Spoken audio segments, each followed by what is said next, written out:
nih. Kalau tadi pagi masih dengan saya. Dan mudah-mudahan Anda tidak bosan mendengarkan suara saya, karena untuk sore ini saya yakin Anda cukup bersemangat untuk mendengarkan dialog kami ini tentang strategi penanganan bencana banjir di Kabupaten Baru khususnya. Kita dalam dialog kentongan. Untuk kesempatan sore ini saya sudah bersama salah satu narasumber kami, Pak Andi Takdir, Kepala Dinas Koperasi dan UKM Kabupaten Baru, mewakili Bupati Baru. Assalamualaikum, selamat sore Pak Andi Takdir. Halo. Mic-nya masih di mute. Kita ke aplikasi Zoom. Ya, mohon maaf Pak. Saya menyapa kembali Pak Andi Takdir. Assalamualaikum Pak. Assalamualaikum, selamat sore Pak Andi Takdir. Suaranya belum kedengaran ini Pak.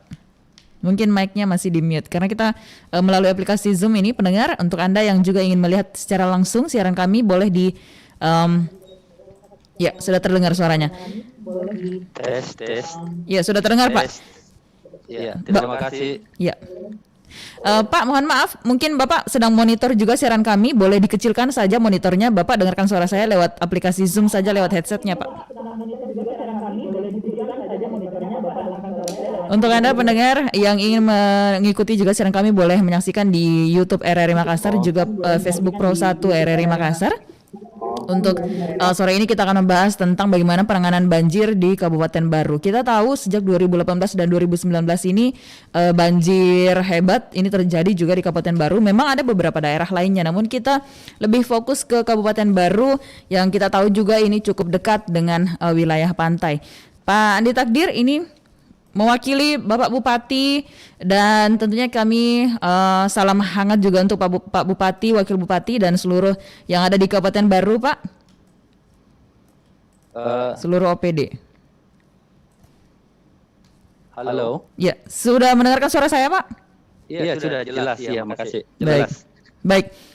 Baik Pak, bicara soal penanganan bencana banjir di Baru, kita tahu sejak 2018, 2019 dan tentunya ini bencana yang cukup hebat di Kabupaten Baru. Lalu kemudian jika bicara soal tahun ini, musim juga tidak begitu pasti. Ini hujan kadang turun yang justru kita merasa bahwa ini udah musim panas, tapi kok masih tetap hujan seperti itu. Nah, di Baru sendiri Pak, bagaimana penanganan soal kondisi cuaca dan juga otomatis penanganan banjir yang mungkin saja akan terjadi di Kabupaten Baru, dan kita berharap sih tidak seperti 2018-2019 ya Pak ya? Ya, mudah-mudahan tidak terjadi lagi. Ya. Jadi bagaimana strategi penanganannya di Baru sekarang ini Pak oleh Pemda setempat? Terima kasih atas kesempatan ini, atas nama pemerintah dan masyarakat Baru mengucapkan terima kasih kepada RRI Makassar atas kesempatan ini untuk menyampaikan kebijakan-kebijakan pemerintah daerah terkait dengan penanganan banjir. Sekedar kita ketahui bersama bahwa Kabupaten Baru itu terdiri dari tiga dimensi. Ada dataran tinggi, ada dataran rendah, dan lautnya. Kalau kita berbicara mengenai banjir dan genangan, maka yang sering berdampak itu adalah daerah dataran rendah. Iya.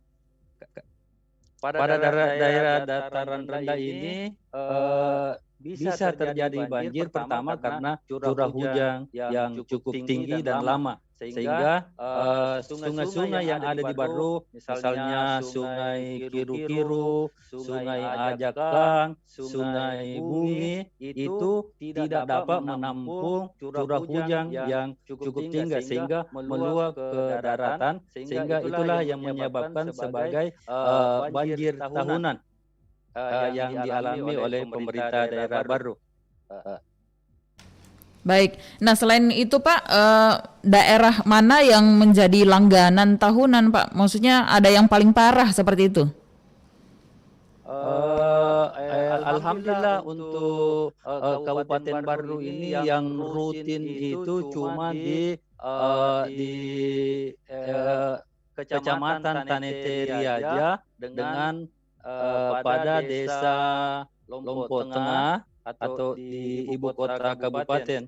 ibu kota Kecamatan Tanete Riaja, yaitu yang rutin mengalami banjir dan berdampak kepada masyarakat, pemukiman dan hasil-hasil pertanian dan peternakan. Baik. Nah, kalau bicara soal banjir ini dan juga wilayah-wilayah tertentu ini Pak, kalau seperti kita kalau melihat, karena kan beberapa daerah ini ada fokus wilayahnya, misalnya ini kayak di Wajo nih Pak nih, ada daerah tertentu yang dia pasti akan banjir terus meskipun mungkin hujan cuma intensitas kecil, tapi karena dia dekat pesisir pantai. Nah, otomatis ini juga seperti dikatakan tadi Bapak, ada beberapa wilayah yang dekat pantai, ada memang di gunung. Nah, kalau yang di wilayah gunung ini mungkin dikhawatirkan longsornya begitu Pak ya. Nah, kalau untuk fokus banjir, mungkin ada satu daerah yang kemudian dia setiap tahun ini susah untuk ditangani. Nah, apakah ini ada pemikiran-pemikiran tersendiri dari pemerintah kabupaten untuk kemudian sepertinya mungkin daerah ini harus direlokasi, atau mungkin ini masyarakatnya harus diberi bantuan seperti apa supaya tiap tahun meskipun kena banjir ini sudah aman begitu Pak? Terima kasih. Jadi sebenarnya titik-titik banjir genangan di Kabupaten Baru itu, kalau kita mulai dari Malusitasi itu ada di Kelurahan Palandro, ada di Kelurahan Malawa. Ini sebenarnya semua daerah titik-titik genangan di Baru itu merupakan daerah aliran sungai.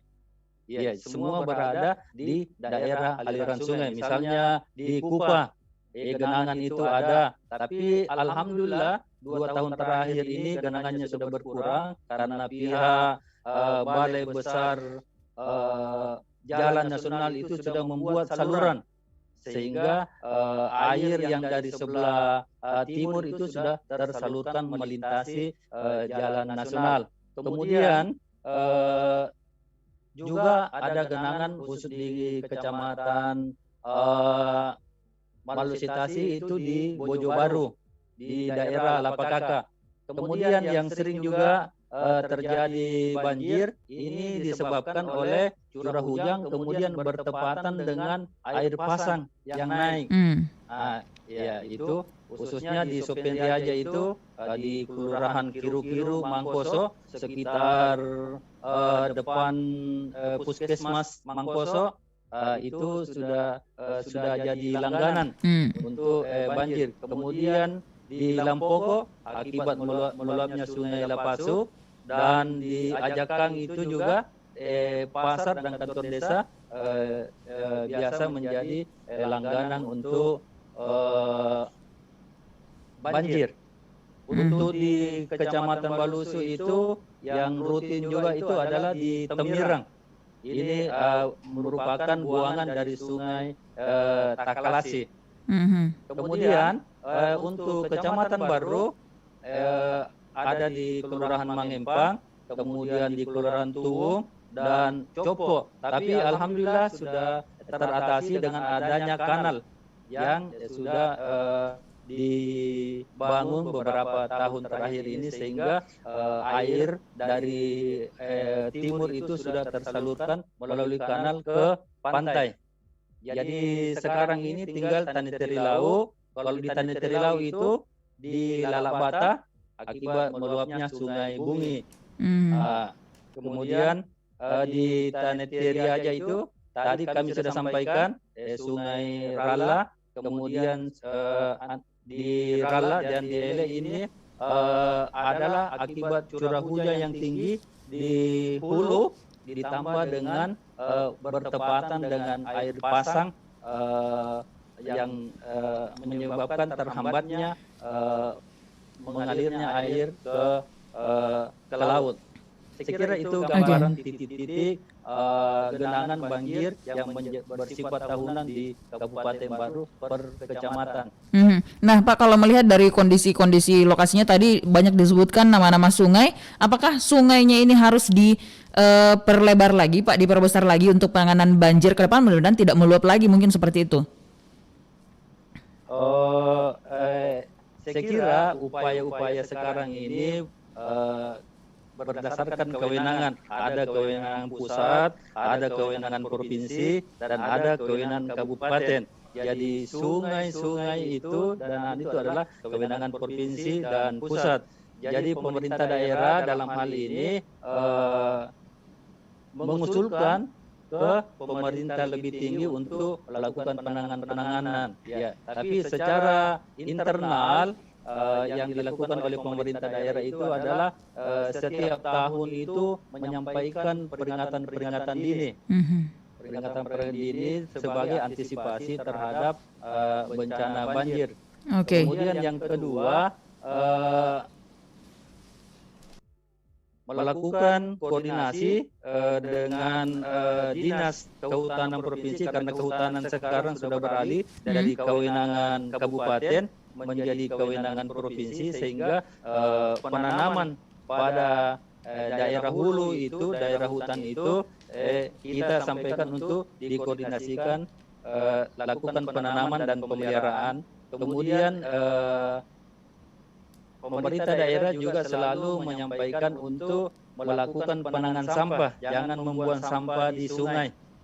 Iya, karena ini salah satu juga penyebab terhambatnya aliran air sehingga salah satu penyebab terhadap meluapnya sungai-sungai yang ada di Kabupaten Baru. Oke. Nah, kalau melihat kondisi masyarakatnya Pak di titik-titik yang disebutkan tadi ini masih ini Pak ya, tidak perlu direlokasi ya Pak masyarakat-masyarakat yang sering menjadi langganan banjir ini? Belum ada tidak ada rencana relokasi terhadap pemukiman-pemukiman yang ada pada daerah aliran sungai. Yang dilakukan sekarang ini adalah bagaimana kita menjaga supaya pembangunan-pembangunan yang akan datang itu memperhatikan sempadan sungai. Jadi tidak melakukan pembangunan-pembangunan di daerah aliran sungai khususnya berdasarkan sempadan sungai. Oke. Nah, pengalaman banjir sebelumnya ini Pak, apa yang paling sulit dilakukan? Mungkin menjangkau masyarakatnya atau mungkin pemberian bantuannya atau seperti apa Pak ketika bencana datang di Kabupaten Baru? Alhamdulillah untuk penanganan banjir di Kabupaten Baru ini dilakukan berdasarkan standar pelayanan minimal. Jadi tim-tim dari BPBD, kemudian dari Satpol PP, kemudian dari Dinas Sosial dan apalagi ini TNI, Polri semua bersinergi untuk melakukan penanganan. Jadi kami sudah punya untuk daerah rutin banjir misalnya di Ele atau di Rala itu kami punya perahu untuk melakukan evakuasi terhadap masyarakat yang terisolir. Itu langkah awal untuk penyelamatan. Kemudian koordinasi dengan desa untuk menentukan menyampaikan titik-titik banjir genangan, dilanjutkan dengan pemerintah daerah Baru juga sudah memiliki dapur umum mobile. Jadi memiliki kendaraan dapur umum mobile didukung oleh tenaga-tenaga dari relawan Tagana yang sudah terampil dan sudah teruji pada beberapa bencana yang ada baik di Palu, di Masamba dan di Maros. Baik Pak Andi Takdir, kita mungkin mencoba terima penelpon mungkin Pak ya untuk kesempatan sore ini bisa juga bertanya kepada narasumber kita Pak Andi Takdir ini. Assalamualaikum, selamat sore. Dengan siapa? Halo? Oke. Ini untuk Anda khususnya masyarakat di Baru nih boleh bertanya khususnya Anda yang mungkin tinggal di tempat-tempat yang disebutkan oleh Pak Andi Takdir tadi yang menjadi langganan banjir tiap tahunnya. Silahkan Anda yang ingin bergabung di 3621-853. Kita coba menyapa ini. Halo, Assalamualaikum. Alah, minta maaf kan Mbak. Aduh. Radio kan RRI itu, RRI tertinggi sini.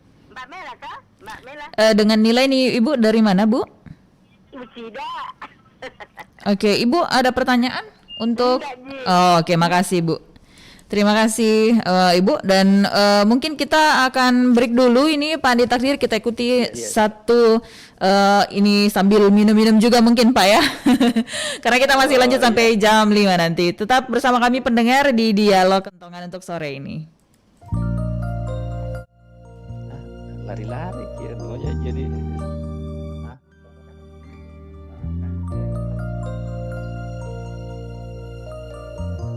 Iya.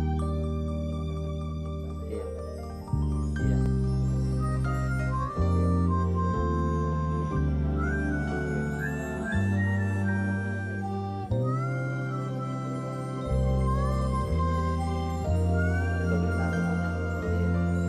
Terik matahari dan panasnya hari menyengat Bisa nyampe di diriku, rumah. namun ku tetap Iya. melangkah dengan pasti. Ah, bilang Ji, makanya tadi saya bilang balik Walau besar. sejuta duka atau prahara tak akan merubah tujuanku. Badai menggelegar atau halilintar yang akan datang, yakin ku tetap melawan dengan pasti. Biar segala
Inspirasi 94,4 FM Pro 1 RRI Makassar.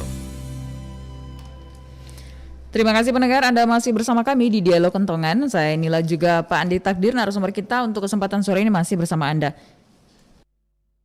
Baik, Pak Pak Takdir, ini kalau bicara soal tadi sudah dikatakan ada beberapa wilayah selain banjir, ini juga ada kondisi wilayah di sana yang di daerah pegunungan begitu, Pak Takdir. Kemudian kalau di Baru sendiri, saya mungkin pernah ada terjadi longsor mungkin seperti itu. Tapi kalau melihat daerah-daerahnya peta kerawanan longsor sendiri, apakah di sana cukup rawan atau landai aja, Pak?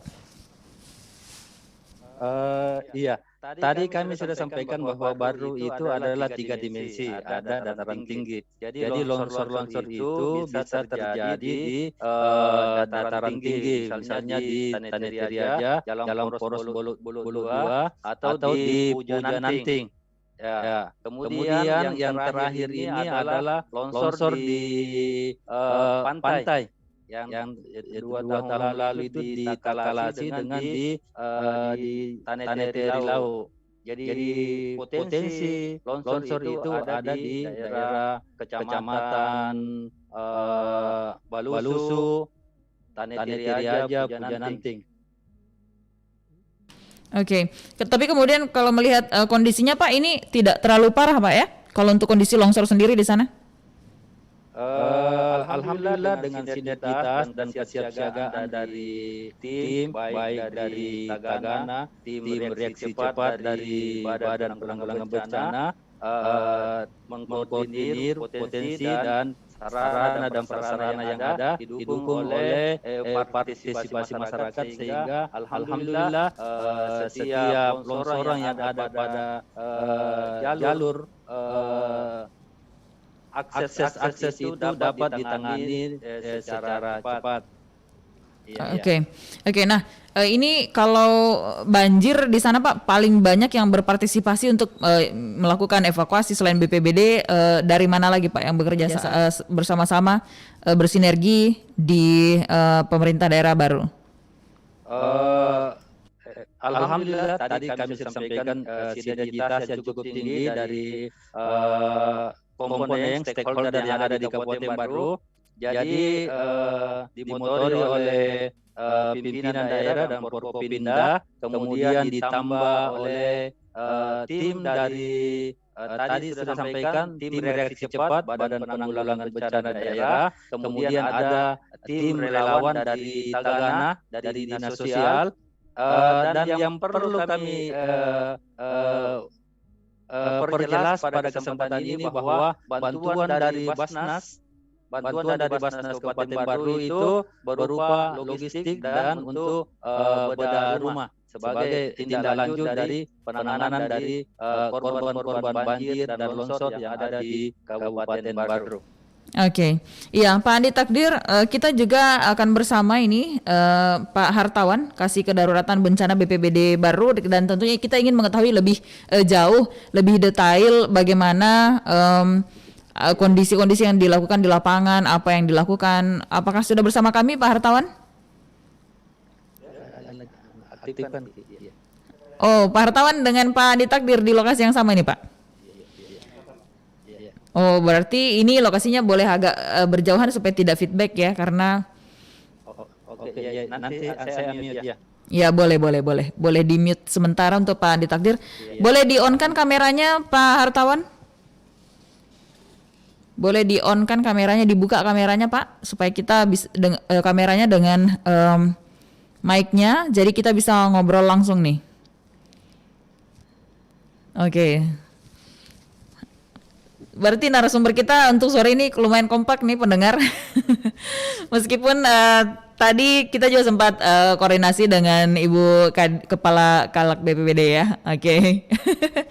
Terima kasih untuk narasumber kita dari Baru untuk kesempatan sore ini, cukup kompak, dan tentunya tidak hanya masyarakat di Baru tapi juga pendengar yang lain ingin mengetahui seperti apa pelaksanaan di lapangan dari BPBD sendiri. Silahkan diarahkan ke wajahnya Pak Hartawan. Kalau untuk Pak Andi Takdir sudah ada kameranya sendiri. Pak Hartawan boleh diarahkan ke kamera, untuk kameranya, untuk HP-nya Pak Hartawan diarahkan ke wajahnya Pak Hartawan sendiri.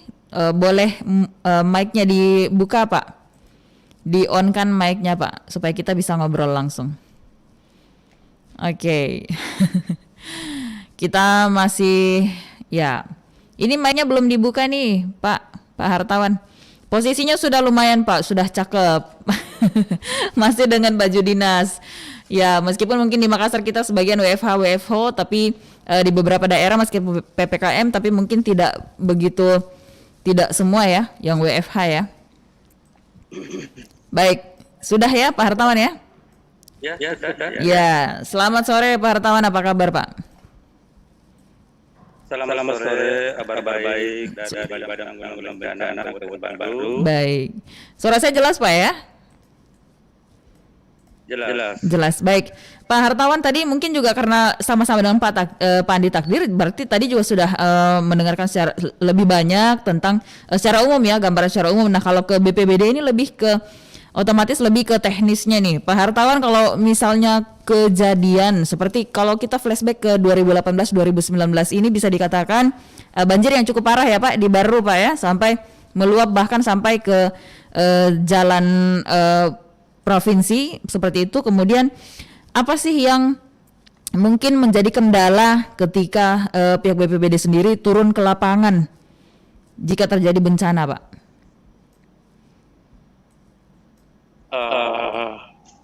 Terima kasih atas pertanyaan yang diberikan kepada kami, bahwa BPBD sebagai leading sektor yang ada di pemerintah Baru adalah BPBD adalah fungsi koordinasi bagaimana pemerintah Kabupaten Baru menyikapi hal-hal yang demikian pada kejadian baik yang terjadi pada tahun-tahun sebelumnya maupun yang sekarang.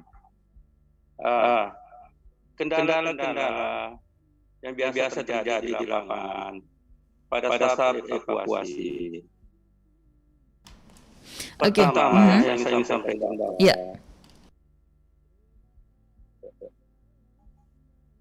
Ya, kendalanya itu karena pertama kita mengetahui bahwa personil kita itu kan misalnya hanya 2 orang dari OPD lain, karena koordinasinya pada saat kejadian karena hujan pada saat itu kan bersamaan, baik yang terjadi di ibu kota kabupaten, kecamatan yang terjadi hampir serata. Contoh yang pernah terjadi pada saat tahun 2019 terjadi di Balusu, Takalasi, dan Desa Pavawo. Seketika itu bersamaan kejadiannya. Jadi kendalanya itu karena mobilisasi sarana apa yang kita miliki, misalnya perahu evakuasi. Karena pada saat terjadi kejadian bencana itu hampir bersamaan di setiap kecamatan, peralatan belum cukup memadai. Mana yang kita mengevakuasi ke kecamatan Tanitirau, kecamatan Malisitasi, Tanitiri aja. Pada saat itu hampir bersamaan. Jadi disitulah kendalanya. Tapi namun ada kendala itu karena pemerintah Kabupaten Baru kita menyikapi, dan kita punya relawan yang tangguh, siap, dan di mana dia berada tetap kita bersemangat, tangguh untuk melaksanakan jiwa kemanusiaan. Iya, berarti ini soal peralatan yang memadai ini masih menjadi kendala. Selain itu, apalagi Pak? Apakah tenaga juga SDM-nya masih dinilai, masih dirasa kurang begitu Pak? Iya.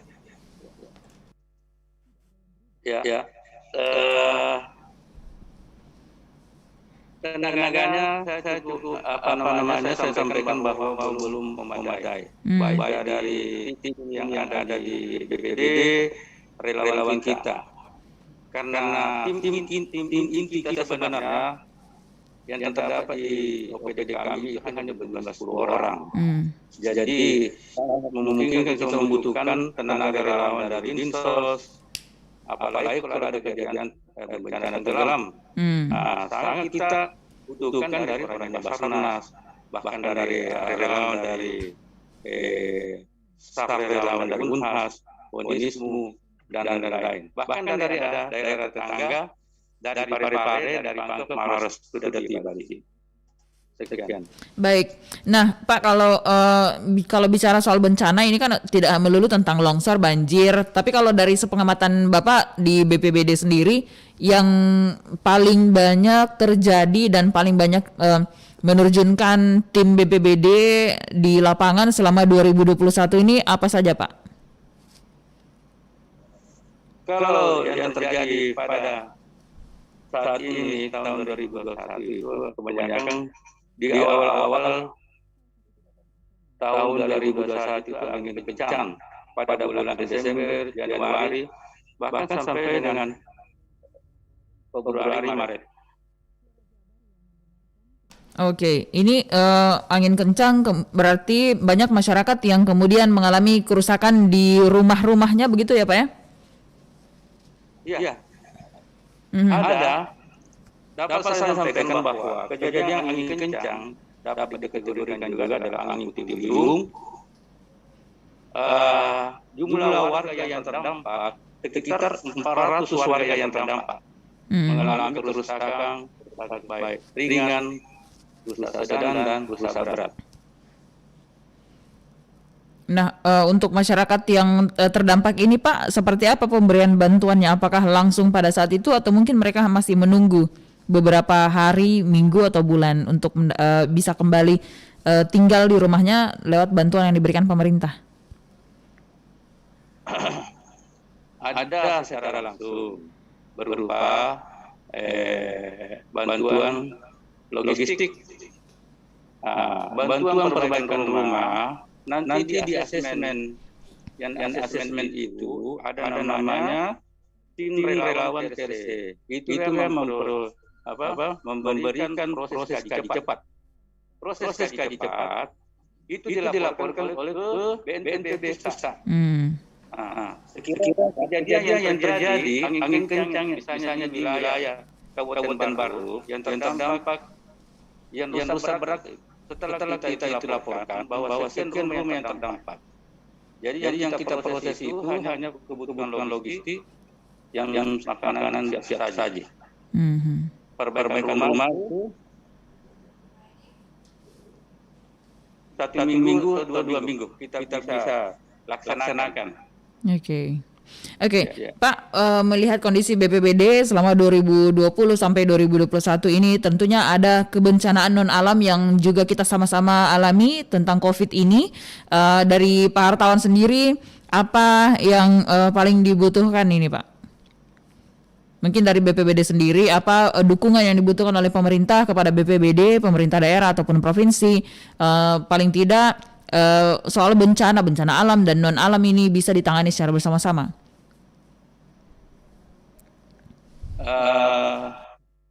Secara umum saya sampaikan bahwa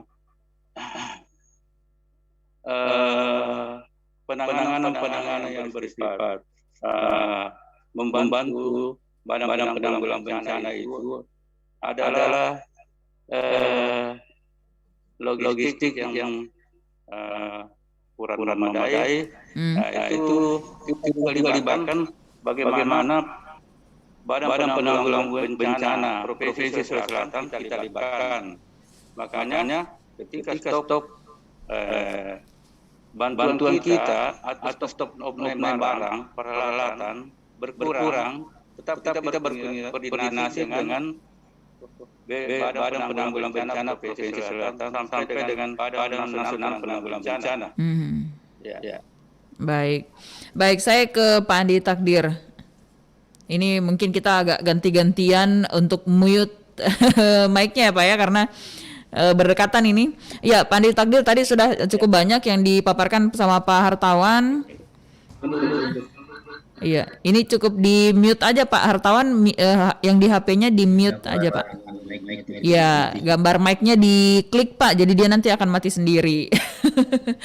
Cukup, ini kerjasama yang baik ya Pak ya, meskipun Pak Andi Takdir dari Dinas Koperasi. Kerjasama yang baik memang Pak.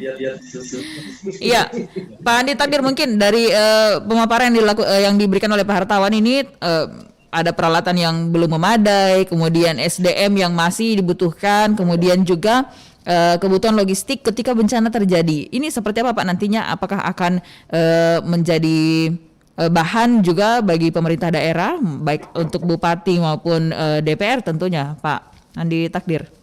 Terima kasih. Tadi di awal kami sudah sampaikan bahwa terkait dengan penanganan bencana itu ada standar pelayanan minimal. Jadi sudah ditentukan terkait dengan, dan itu sudah menjadi fokus dari pemerintah daerah Kabupaten Baru untuk melakukan tindakan-tindakan kedaruratan, khususnya terkait dengan banjir, kebakaran, kemudian angin puting beliung, itu sudah diatur melalui standar pelayanan minimal.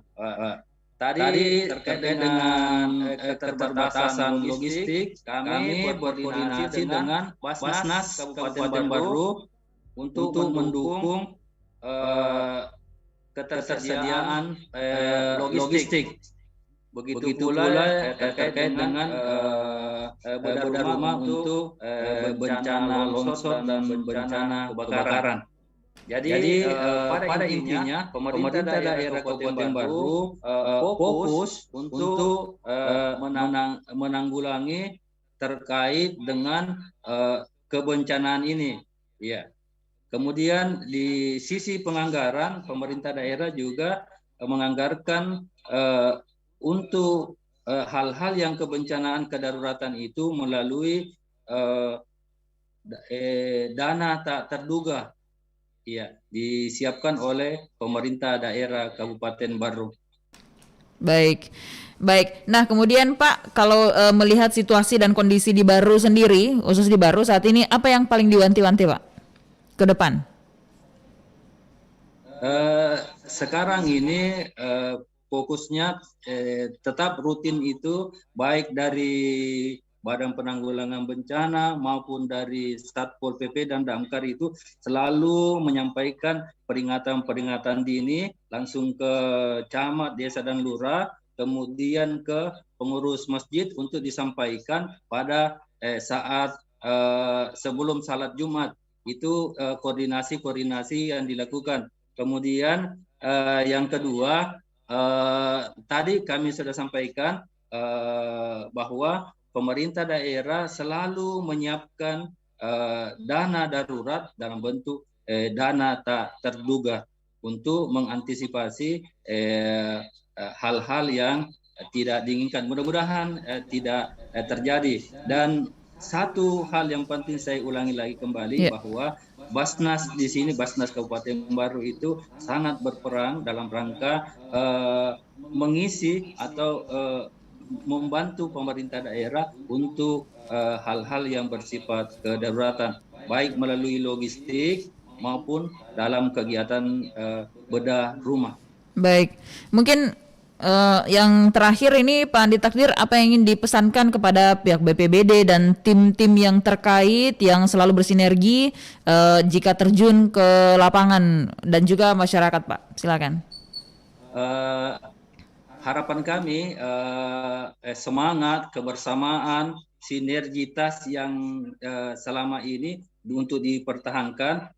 Kemudian kalau bisa ditingkatkan lagi skill-skillnya, khususnya yang terkait dengan penanganan di apalagi nih karena kita juga di sini karena daerah laut, biasa ada nelayan yang tenggelam. Jadi saya kira perlu untuk menyiapkan tenaga-tenaga untuk melakukan apalagi antisipasi awal sambil berkoordinasi dengan Basarnas.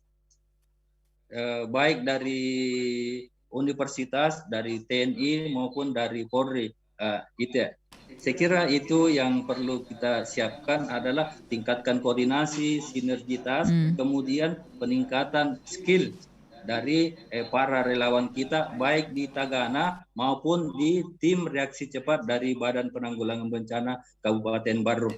Baik, Pak Andi Takdir, terima kasih untuk waktunya sore ini Pak bersama RRI, juga Pak Hartawan, terima kasih sudah bergabung bersama kita. Mudah-mudahan apa yang disampaikan ini bisa sampai khususnya di masyarakat Kabupaten Barru. Paling tidak ini bisa menjadi acuan bagi mereka jika besok-besok ada bencana, jangan khawatir, ada BPBD juga dinas-dinas terkait lainnya yang akan memberikan bantuannya kepada masyarakat, dan tentunya kita berharap bencana seperti yang sudah ini tidak lagi terjadi Pak ya, dan tentunya Ya, mudah-mudahan, amin. peran pemerintah paling diharapkan. Terima kasih Bapak-bapak berdua sudah bersama kami sore ini. Assalamualaikum, selamat sore, salam tangguh, salam sehat Pak. Salam sehat. Baik, pendengar dimanapun Anda berada, terima kasih untuk bersamaannya di dialog sore ini, dialog kentongan dengan pembahasan tentang bagaimana pemerintah Kabupaten Barru menangani bencana yang mungkin saja kembali terjadi di tahun ini, karena tahun-tahun sebelumnya memang yang namanya bencana kita nggak pernah nolak, kita nggak pernah tahu kapan datangnya, dan setiap daerah ada saja daerah-daerah kerawanan yang memunculkan mungkin memicu bencana seperti itu, dan ada titik-titik tertentu yang menjadi fokus dari pihak terkait karena mungkin ada daerah-daerah tertentu di daerah itu sendiri, misalnya di Kabupaten Barru tadi dikatakan daerah yang menjadi langganan banjir ataupun longsor seperti itu. Baik, saya Kanila Kandi bersama seluruh kerabat kerja yang bertugas sore ini mengucapkan terima kasih atas kebersamaan Anda. Sampai jumpa.